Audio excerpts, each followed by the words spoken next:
Bus stand नेहमीप्रमाणे गजबजलेला होता. आदित्य नावाचा जो मुलगा होता त्याच्यासोबत तो धक्कादायक प्रकार बस स्टँडमध्ये घडलेला आहे आणि तेही एका मुलीनेच त्याच्यासोबत तो धक्कादायक प्रकार केलेला आहे.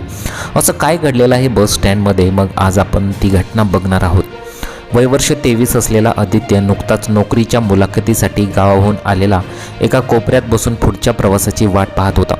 त्याच्या मनात नवी स्वप्न आणि भविष्याची चिंता होती.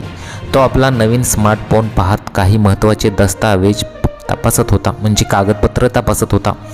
तेवढ्यात एक साधी आणि नम्र तरुणी त्याच्या जवळ आली. तिचं नाव प्रिया होतं. चेहऱ्यावर थोडी चिंता होती.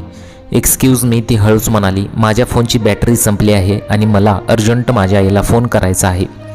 ती जरा शुद्ध बोलली, जरा इंग्लिशमध्ये बोलली. त्यामुळे आदित्यला वाटलं की नक्कीच हिला काहीतरी अडचण असेल.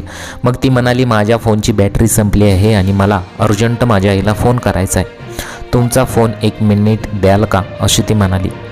खूप मोठी मदत होईल. प्रियाच्या विनंतीपूर्ण आवाजानं आणि तिच्या निरागस चेहऱ्यानं आदित्यचा विश्वास जिंकला. स्वभावात मदत करण्याची वृत्ती असल्यामुळे त्यानं क्षणभरही विचार न करता आपल्या महागडा स्मार्टफोन तिच्या हातात दिला. हो, हे घ्या, तो म्हणाला. प्रियानं फोन हातात घेतला आणि थोडी बाजूला झाली. तिने पटकन 1 नंबर डायल केला आणि बोलत असल्याचा अभिनय करू लागली.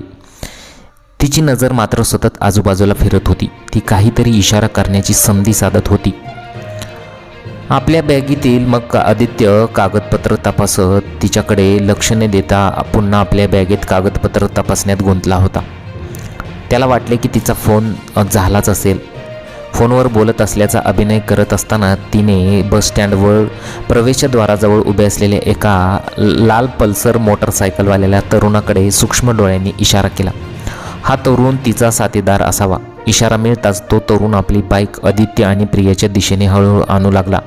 प्रियानं बोलण्याचा अभिनय थांबवला आणि मोठं नाटक केलं. आई, मी लगेच येते. तिने फोन आदित्यकडे परत न करता तो आपल्या हातात तसंच ठेवला आणि पुढे सरकली. आदित्य तिच्याकडे पाहत होता. झाला का तुमचा फोन, त्याने विचारायला तिच्याकडे नजर टाकली. मग ती पुढे सरकली. आदित्य काही समजायच्या आतच तो लाल पल्सरवाला तरुण वेगाने प्रियाजवळ आला आणि त्याने बाईक थांबवली. फक्त धीमी केली आणि इथंच तो विश्वासघात झाला. प्रियानं अत्यंत चपळाईने आदित्यचा फोन आपल्या पर्समध्ये टाकला आणि उडी मारून त्या बाईकवर मागच्या सीटवर बसली.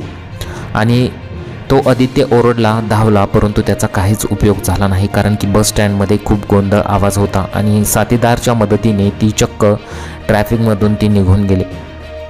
आदित्यने पोलीस कंप्लेंट केली, परंतु आता पुढे काय होतं ते पाहणं खूप गरजेचं आहे. अशा प्रकारे आदित्यने मदत करण्याचा प्रयत्न केला, परंतु त्याच्यासोबतच विश्वासघात झालेला आहे.